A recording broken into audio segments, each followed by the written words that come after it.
relativement, je n'allais pas dire ennuyeuse, mais on n'entend que des termes et des terminologies, DPA, cloud,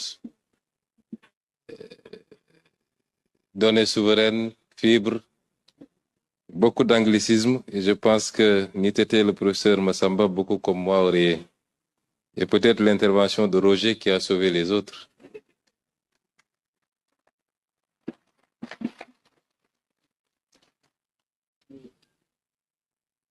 Mesdames et messieurs les membres du gouvernement, honorables députés, messieurs les représentants des différents départements conviés à cette importante assemblée,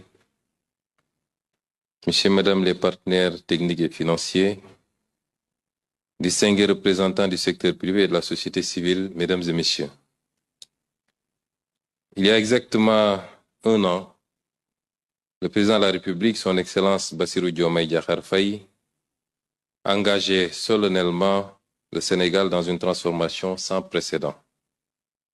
Une transformation qui ne touche pas seulement un secteur, mais qui irrigue toutes les politiques publiques nationales. Une transformation qui ne concerne pas seulement une administration, mais qui réinterroge le rapport de chaque institution à ses usagers. Cette transformation, nous l'avons nommée le New Deal technologique. Aujourd'hui donc, je suis venu accompagner des membres du gouvernement pour rendre compte de ce que nous avons construit durant ce court temps et pour annoncer également les perspectives. Mesdames et messieurs, pour comprendre ce que nous faisons ici, il faut remonter à la source de notre politique, de notre action politique, qui est l'agenda national de transformation Vision Sénégal 2050. Cette boussole collective que nous nous sommes donnée organise notre ambition nationale autour d'axes stratégiques clairs et hiérarchisés. C'est dans son axe 1, une économie compétitive et inclusive, que s'inscrit l'objectif stratégique 9, je cite, accélérer la transformation numérique de notre économie. Ce libellé mérite qu'on s'y arrête. Il ne dit pas développer. On n'a pas parlé de développer la transformation ou le numérique de notre économie. On a parlé de transformer. On n'a parlé ni de développer, ni de moderniser nos outils. Transformation, un mot qui implique une rupture profonde, irréversible, des structures, des habitudes, des modes de fonctionnement.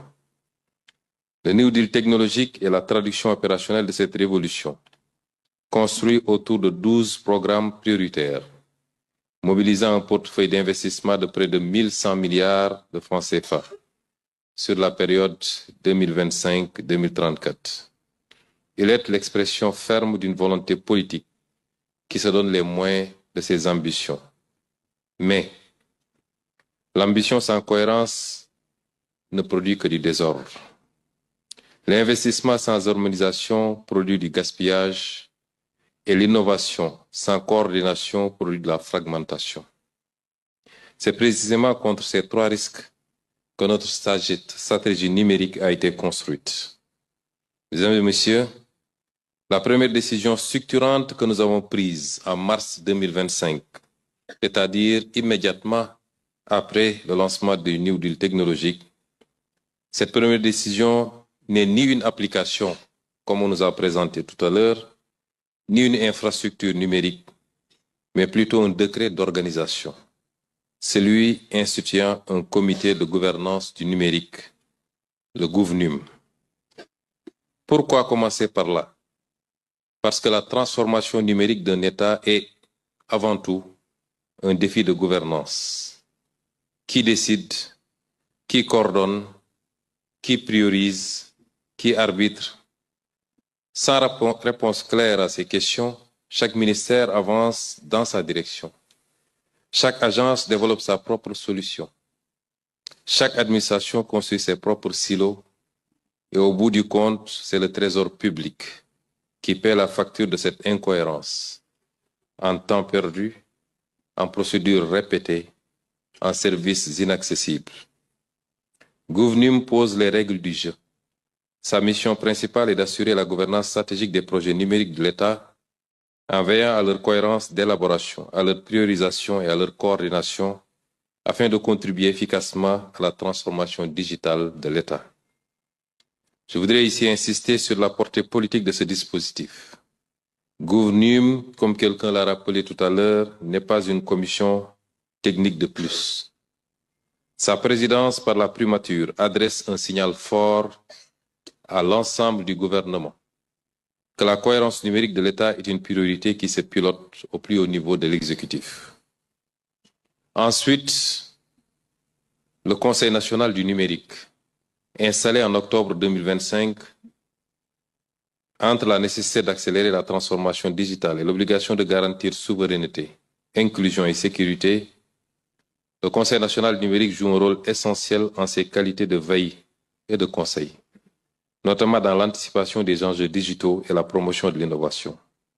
Ce cadre stratégique de concertation que je préside moi-même apporte une aide éclairée aux décisions gouvernementales sur la transformation technologique et représente ainsi un levier essentiel vers une économie numérique prospère et durable.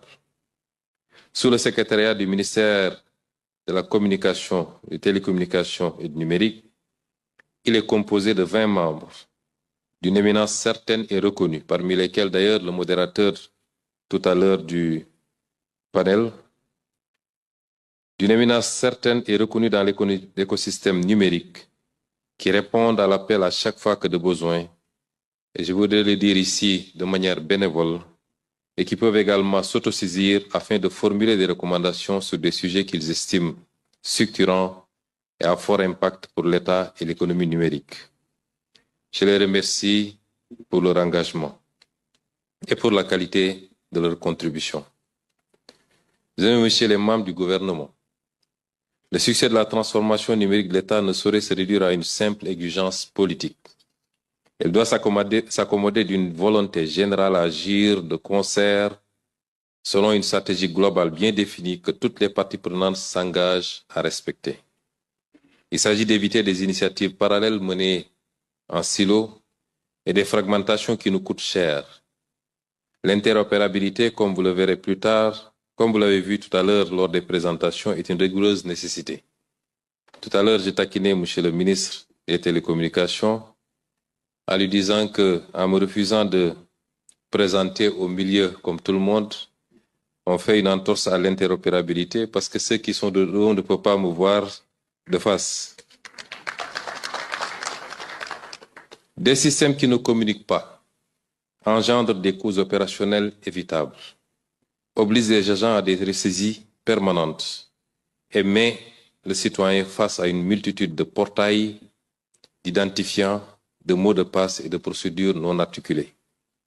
Ce dernier point nous permet de faire la transition vers le guichet unique du citoyen, qui est la pièce maîtresse du lancement de ce jour, plus important que ce qui a été présenté à mon avis.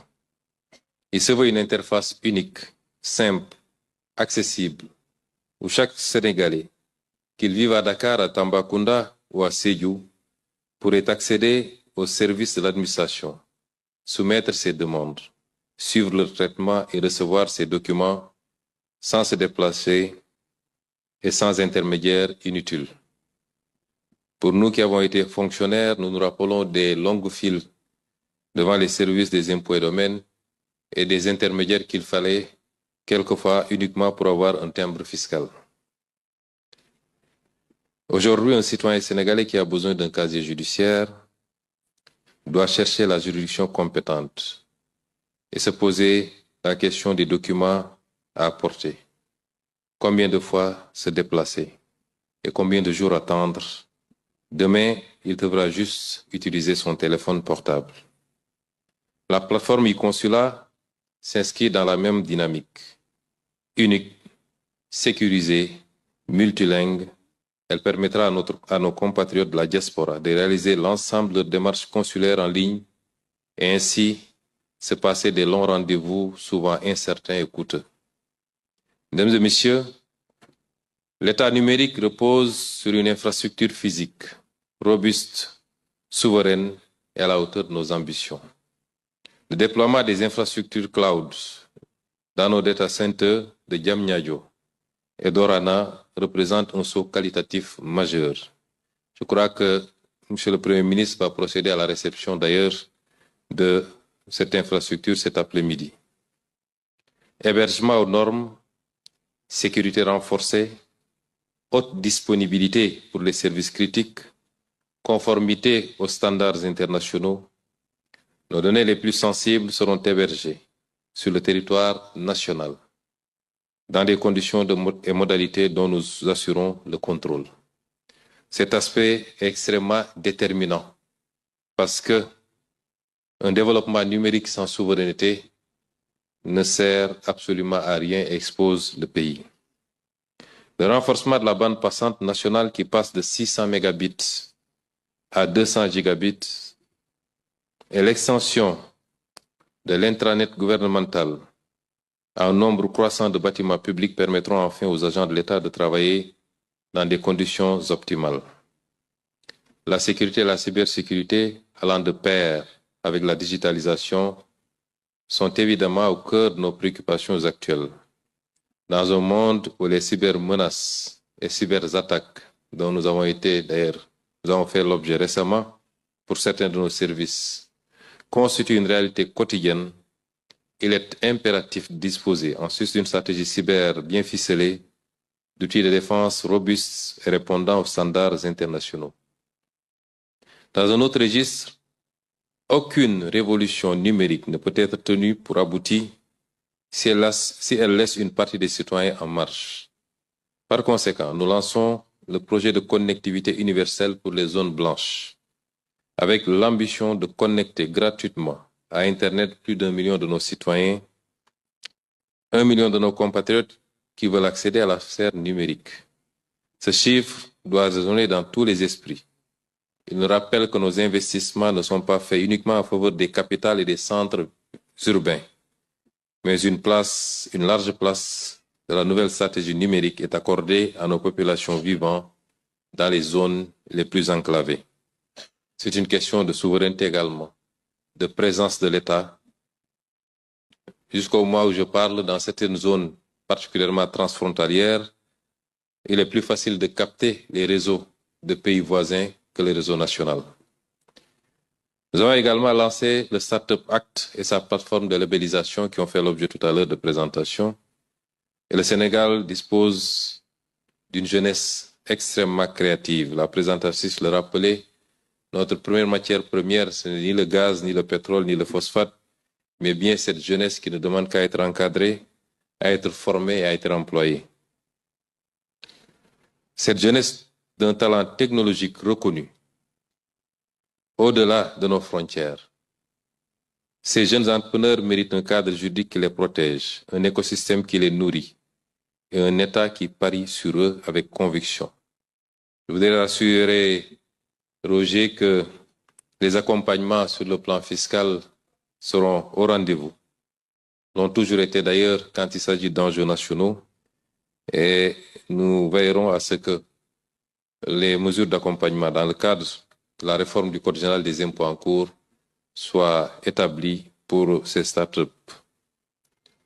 C'est notre engagement à faire du Sénégal une pépinière de champions technologiques qui devront rayonner en Afrique et dans le monde. Mesdames et messieurs, aucune de ces réalisations n'aurait été possible sans la confiance de nos partenaires.